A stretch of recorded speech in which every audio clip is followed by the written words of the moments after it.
பூஜ்யாய ஸ்ரீ ராகவேந்திராய சத்யதர்ம ரதாயச பஜதாம் கல்பவருட்சாய நமதாம் காமஜனவே. நாளில் செய்யும் வினிதானில் செய்யும் என நாடி வந்த கோலில் செய்யும் கொடுங்கூற்றில் செய்யும் குமரேசர் இரு தாளும் சிலம்பும் சதங்கையும் தண்டையும் ஷண்முகம் தோளும் கடம்பும் எனக்கு முன்னே வந்து தோன்றினே. ஓம் அனுமந்தாய வித்மகே வாயுபுத்திராய தீமகே தந்தனோ மாருதி பிரச்சோத்யாத் பட்டீஸ்வரம் ஸ்ரீ விஷ்ணு துர்கையை போற்றி. உலகெங்கிலும் வாழ்ந்து கொண்டிருக்கும் ஸ்ரீ ராகவேந்திரா யூடியூப் சேனல் நேயர்களுக்கு டாக்டர் சைதை ராஜாவின் அன்பான வணக்கங்கள், வாழ்த்துக்கள். நாம் இப்பொழுது இந்த எபிசோடில் தமிழ் மாத ராசி பலன்கள், கார்த்திகை மாத ராசி பலன்களை பார்க்க போகிறோம். நவம்பர் 17 முதல் டிசம்பர் 15 வரைக்கும் உள்ளடக்கிய நாட்களுக்கு 12 ராசிகளுக்கும் கிரகங்கள் எப்பேற்பட்ட பலனை வழங்கப் போகிறது என்பதை பார்க்கலாம் வாங்க. அதற்கு முன்னர் கார்த்திகை 2 குரு வக்ர நிவர்த்தி, அதாவது கார்த்திகை 2 குரு வக்ரம் ஆரம்பம், கார்த்திகை 1 சனி வக்ர நிவர்த்தி ஆகிடுதுங்க. கார்த்திகை 3 அமாவாசை திதி, கார்த்திகை 17 பரணி தீபம், அண்ணாமலையார் தீபம், கார்த்திகை 18 பௌர்ணமி திதி வருகிறது. சூரியன் கார்த்திகை மாதம் என்பதால் சூரியன் கடக ராசியில் பிரவேசம் பண்ணிக்கணும். சூரியன் விருச்சிக ராசியில் பிரவேசம் செய்து பலனை தருவார். லக்ஷ்மி வாசம் செய்யக்கூடிய மாதம் இது என்று சொன்னால் மிகையாகாது. இதுவரைக்கும் எங்கள் சேனலை பார்த்து கொண்டிருக்கும் அன்பர்கள், சப்ஸ்கிரைப் செய்யாதவர்கள் சப்ஸ்கிரைப் செய்து கொள்ளும்படி கேட்டுக்கொள்கிறோம். ரைட் சைடில் சப்ஸ்கிரைப் இருக்கும், பெல் பட்டன் இருக்கும், ரெண்டுத்தையும் ப்ரெஸ் பண்ணிங்கன்னா அடுத்த நொடியே எங்களுடைய வீடியோ உங்களை நோக்கி வர துவங்கிவிடும். வாங்க ராசிக்குள் செல்லலாம். கும்பராசி அன்பர்களுக்கு வணக்கம். கும்பராசி காலபுருஷனுக்கு 11வது ராசி. சனி பகவான் ஆட்சி பெறும் வீடு. இப்பொழுது கும்பராசி அன்பர்களுக்கு 7 சனி போயிட்டுருக்கு. இது நாள் வரைக்கும் ஜென்மச்சனியாக இருந்தது. இப்போ பார்த்திங்கன்னா பாதச்சனி, அது முடிகிற ஸ்டேஜ் இருக்குது. இன்னும் ஒரு 1.25 வருஷம் இருக்குது முடிகிற ஸ்டேஜ். அவிட்டம் 3-4 பாதங்கள், சதயம் பூரட்டாதி 1-2 பாதங்கள், 3 பாதங்கள் உள்ளடக்கியது இந்த ராசி அன்பர்கள். இந்த ராசிக்கு கார்த்திகை மாத கிரகங்கள் நல்ல பலனை தருமா இல்லை சுமாரான பலனை தருமா பார்க்கலாம் வாங்க. 2ஆம் இடத்துல, அதாவது ராசியில் ராகு பகவான் இருக்கிறார். அது நிறைய மைனஸ்ன்னு கூட சொல்லலாம். ப்ளஸ்ஸும் இருக்குது, மைனஸும் நிறைய இருக்குது. ஒரு ஆசிலேஷன் மைண்டு இருக்குங்க. தேவையில்லாத பார்த்திங்கன்னா ஒரு குழப்பத்தை ஏற்படுத்தும்.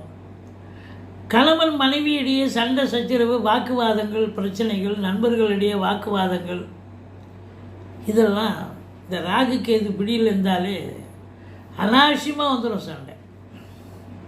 அப்போ ராகு கேதுவுக்கு நீங்கள் பிரீத்தி பண்ணிக்கணும். நேற்று நைட்டு ஒன்று நினைப்பீங்க, நீ காலையில் இருந்து வேறு ஒன்று செய்வீங்க. அதுதான் ராகு ராசியில் இருக்கிறது. இப்போ ராகுக்கு ஓம் அமிர்த ராகுவே போற்றி, ஓம் அமிர்த கேதுவே போற்றின்னு 1008 தடவை, இது 1008 தடவை சொல்லுங்கள். கண்டிப்பாக தலைக்கு வர்றது தலைப்பாயிடும். ஆனால் வெளிநாடு போகணும்னு நினைக்கிறவங்களுக்கு தாராளமாக போங்க. இந்த பிரச்சனையிலேருந்து நீங்கள் எஸ்கேப் ஆகிடுவீங்கன்னு அர்த்தம், வெளிநாடு போயிட்டீங்க. மற்றபடி 2ல் சனி இருக்குது. நீங்கள் 19 வயசுக்குள்ளே இருக்கிறவங்களுக்கு முதல் ரவுண்டுங்க. படிக்கிற பிள்ளைங்க சரியாக படிக்க மாட்டாங்க. படிக்கிறத தவிர மீதி எல்லாம் பண்ணுவாங்க. அப்படி மீறி நம்ம படிக்க சொல்லி படித்து அவங்களே இன்ட்ரெஸ்டாக படித்தா போகணும். படிக்கிறது ஞாபகத்துக்கு வராது. அப்படி ஞாபகத்துக்கு வந்தால் மறுநாள் போய் அது இதில் எழுத வராது. பத்திரிகை இதில் பேப்பரில் எஸ்டாப்ளிஷ் எழுதுறதுக்கு வராது, மறந்துடும். சனி பகவான் இல்லையா, அதுதான். இப்போ எதிர்பார்க்குற மார்க்கு வராது. இந்த கும்பராசி அன்பர்களுக்கு இந்த கார்த்திகை மாதத்தில் ஏதாவது உங்களுக்கு தேர்வுகள் இருந்தால், ஆனால் 19 வயசுக்கு மேலே இருக்கிறவங்களுக்கு இதுதான் வாழ்க்கை, இதுதான் பாதை, இதுதான் பயணம்னு சூப்பராக செம்மைப்படுத்திட்டு போகும். அருமையாக இருக்கும் அப்படின்னு சொல்லலாம். உங்களை பொறுத்தவரையிலையும் பணம் பல வகையில் வந்து பையை நிரப்பக்கூடிய காலம். உங்கள் சொல்லுக்கும் செயலுக்கும் இதனால் வரைக்கும் ஒரு மதிப்பு மரியாதை இல்லாமல் இருந்திருக்கான். ஆனால் இப்போ பார்த்தீங்கன்னா எல்லோரும் உங்கள் வார்த்தைக்கும் உங்களுக்கும் கட்டுப்படுவாங்க. அதுதான் அங்கே இருக்கிற நிலை. அதுவும் வாக்கினை தொழிலாக கொண்டு செயல்படக்கூடிய இந்த கும்பராசி அன்பர்களுக்கு வழக்கறிஞர், ஆசிரியர், ஜோசியர் இவங்களுக்கெல்லாம் பார்த்திங்கன்னா நல்ல ஒரு அருமையான ஒரு காலகட்டம். வழக்கறிஞர்னால் அது வாதிட்டு கேஸை வந்து வின் பண்ணுவார். அப்போ ரேட்டிங் கூடும். ஆசிரியருக்கு நல்லா பண்ணுறாரு அப்படின்னு சொல்லிட்டு எல்லாரும் பாராட்டி அவருக்கு ரெக்கமெண்டேஷன் பண்ணுவாங்க நல்ல ஆசிரியர் விருதுக்காக. ஜோசியர்னால் அவர் நல்லா சொல்கிறாரு, சொல்கிறதெல்லாம் சரியாக இருக்குது அப்படின்னு கிளைண்ட் அதிகமாக ஆகும். யூடியூப் சேனல் நடத்துகிறாங்கன்னா யூடியூப் நல்லா போகும். யூடியூப்பில் பேசுகிறவங்களுக்கும் ரொம்ப சிறப்பாக அமையும். அதுலேயும் குறிப்பாக பார்த்தீங்கன்னு சொன்னால் சம்பாத்தியம் சிறப்பாக இருக்கும். அதில் ஒன்றும் குறை இல்லை. வருமானம் பல வகையில் வந்து பையை நிரப்பக்கூடிய தருணம். இந்த ஏழுக்குடைய 7ல் கேது இருக்கார். 7க்குடைய சூரியன் போய் 10ல் உட்காந்துருக்கார். செவ்வாயோடு இணைந்து குரு பார்வையில் இருக்கார். கணவன் மனைவி இடையே கருத்து வேறுபாடு வந்தாலும் வாழ்க்கை துணை அல்லது மனைவியால் உங்களுக்கு நல்லது நடக்க போகுது. ஆதரவாக இருக்க போகிறாங்க. ஃபினான்ஷியல் ரீதியாக அவங்களால உங்களுக்கு ஒரு குரோத் கிடைக்கும் அப்படின்னு சொல்கிறோம். ஒரு சிலருக்கு இந்த 10ஆம் இடத்துல சூரியன் செவ்வாய் இருந்து குரு பார்வை இருக்கிறது. அரசு உத்தியோகத்துக்காக இன்டர்வியூ எதாவது வந்ததுன்னு சொன்னால் நீங்கள் தாராளமாக அட்டென்ட் பண்ணுங்கள். சக்ஸஸ் கிடைச்சிடும். வேலை தொழில் சிறப்பாக சொல்லும். 10ஆம் இடத்தை குரு பார்க்காதவனே தொழில் நல்லா பண்ணுறான். 10ஆம் இடத்து அதிபதி 10ல் ஆட்சி பீடம் ஏறி இருக்கிறார் செவ்வாய். குரு பார்வையில் இருக்கார். குரு மங்கள யோகம் ஏற்படுகிறது. அப்போ வந்து இந்த கும்பராசி அன்பர்களுக்கு 7 சனி என்னங்க, தொழில் சூப்பராக போகும்போது, சம்பாத்தியம் சிறப்பாக இருக்க போகுது. அதில் உங்களுக்கு ஈடுபாடு அதில் இருக்கும், இன்வால்மெண்ட் அதில் இருந்து நல்ல சம்பாத்தியத்தை பார்க்க போகிறீங்க. அதுவே உங்களுக்கு டைம் பாஸ் ஆகிடும். வருமானம் வருது, தொழில் நல்லா போகுது, உத்தியோகம் சிறப்பாக இருக்குது அப்படின்னா எந்த குறையும் கிடையாதுங்க. ஒரு சிலருக்கு பதவி உயர்வு, ஊதிய உயர்வு, டிரான்ஸ்ஃபர், இன்க்ரிமெண்ட் போன்ற சலுகைகள் கிடைக்கும். லோன் ஃபெசிலிட்டிஸ்லாம் கிடைக்கும். கூடுதல் பொறுப்புகள் வழங்கி கௌரவிப்பார்கள். ஒரு சிலருக்கு பார்த்திங்கன்னா அரசியல்வாதிகளுக்கு பொற்காலம். அரசாங்கத்தில் அதாவது காவல்துறை, தீயணைப்புத்துறை, மருத்துவத்துறை, இராணுவத்துறை, ஐஏஎஸ், ஐபிஎஸ், ஐஎஃப்எஸ் அதற்கு நிகரான பணியில் இருக்கும் அன்பர்கள், கலைநிலை ஊழியர்கள், செவ்வாயினுடைய ஆதிக்கம் நிறைந்த இன்னும் பார்த்திங்கன்னா செங்கல், மணல், ஜல்லி, ஆர்வர்ஸ் போன்ற பிரிவில் பணிபுரியும் அன்பர்கள், ரியல் எஸ்டேட் பிரமுகர்கள், ஃப்ளாட் ப்ரமோட்டர்ஸ், பில்டர்ஸ், கட்டிட கலைஞர்கள் இவங்களுக்கெல்லாம் கூட சிறப்பான காலம். நல்ல சம்பாத்தியம் ஓஹோன்னு இருக்கும். சந்தோஷமாக இருக்கக்கூடிய ஒரு தருணம்.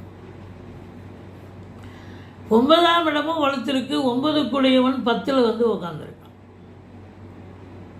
9க்குடைய சுக்கிரன் 10ஆம் இடத்துல இருக்கார். 10க்குடையவனும் இருக்கார். 9, 10 இணைந்தாலே தர்ம கர்மாதிபதி யோகம் அப்படின்னு சொல்கிறோம். அப்போ அது வந்து உண்மையிலேயே வந்து வாழ்க்கையில் ஒரு பெரிய ஒரு அடுத்த லெவலுக்கு அடுத்த முயற்சிக்கான ஒரு பாதையை இது வகுக்கும் என்று சொன்னால் மிகையாகாது. 12ஆம் வீட்டை குரு பார்க்கிறார். அயன சயன போகம் திருப்தியாக இருக்கும். வேலைக்கு உண்மை நல்லா சாப்பிடுவீங்க, உறங்குவீங்க, அதில் ஒன்றும் குறையில்லை. லக்ஷ்மி வாசம் செய்யக்கூடிய ஒரு மாதம். அதுவும் சூரியனை குரு பார்க்குறாருன்னா சூரியனாலே பிரகாசங்க. வாழ்க்கையில் ஒளி மட்டும் இல்லை, வாழ்க்கையில் நீங்கள் ஜொலிக்கணும் அப்படின்னா சூரியன் நல்லா இருந்ததுன்னா உங்களுக்கு பதவி உயர்வு, ஊதிய உயர்வு இதெல்லாம் வந்து பெரிய லெவலில் அவருக்கு என்னையா அப்படின்ற அளவுக்கு உங்களுக்கு சூரியனால் உங்களுக்கு எல்லாமே நல்லது நடக்க போகுது அப்படின்னு சொல்லலாம். குரு பகவான் உங்களுக்கு 2க்கும் 11க்கும் ஆதிபத்தியம் பெற்றவன் 6ல் அமர்ந்து உச்சம் பெற்று வக்ரம் பெறுகிறார். வக்ரம் பெற்றால் உச்ச பலன் கிடையாது, நீச்ச பலனை தருவார். அப்போது குரு பார்வை மட்டும் நன்மை தரும். 6ல் இருக்கும் குரு நல்லது செய்ய மாட்டார். ஆனாலும் குரு பார்வை கோடி நன்மை என்று சொல்லக்கூடிய நிலை.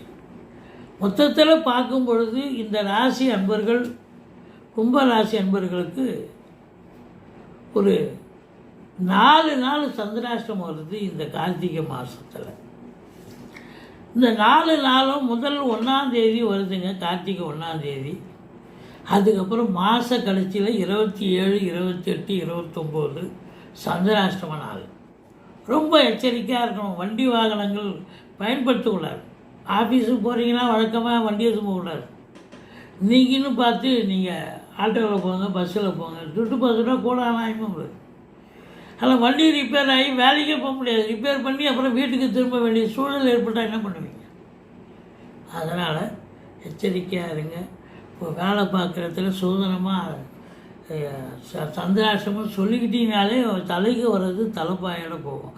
சரி, இந்த கும்பராசியில் பிறந்த அன்பர்கள் நட்சத்திரம் இருக்குது இல்லையா, அவிட்டம், சதயம், பூரட்டாதி, இந்த அன்பர்களுக்கு பண வருவாய் அதிகரிக்கணும்னா என்ன பண்ணால் பண வருவாய் அதிகரிக்கும்? இந்த அவிட்ட நட்சத்திரத்தில் இருக்கிறவங்களுக்கு பூங்கொத்து பொக்கை வீட்டில் வைக்கலாம், அல்லது நீங்கள் அதை ஒரு ரெடிமேடாக செஞ்சு கூட வைக்கலாம், இல்லை ஒரு இமேஜ் மாதிரி கூட வச்சுக்கலாம். கலர்களை ஒன்றும் பிரச்சனை இல்லை. அது செஞ்சால் நல்ல வருமானம் கிடைக்கும். அடுத்தது சதய நட்சத்திரத்தில் பிறந்தவர்கள் குபேரனை ஒரு பொம்மையாக வாங்கி வீட்டில் வைக்கலாம், அலுவலகத்தில் வைக்கலாம், ஒரு டேபிள் மேலே வச்சுக்கலாம், இமேஜ் மாதிரி வச்சுக்கலாம். குபேரனை வழிபாடு செய்யலாம். கோயிலுக்கு தேடி போகலாம், போய் வழிபாடு பண்ணிட்டு வரலாம், வணங்கிட்டு வரலாம்.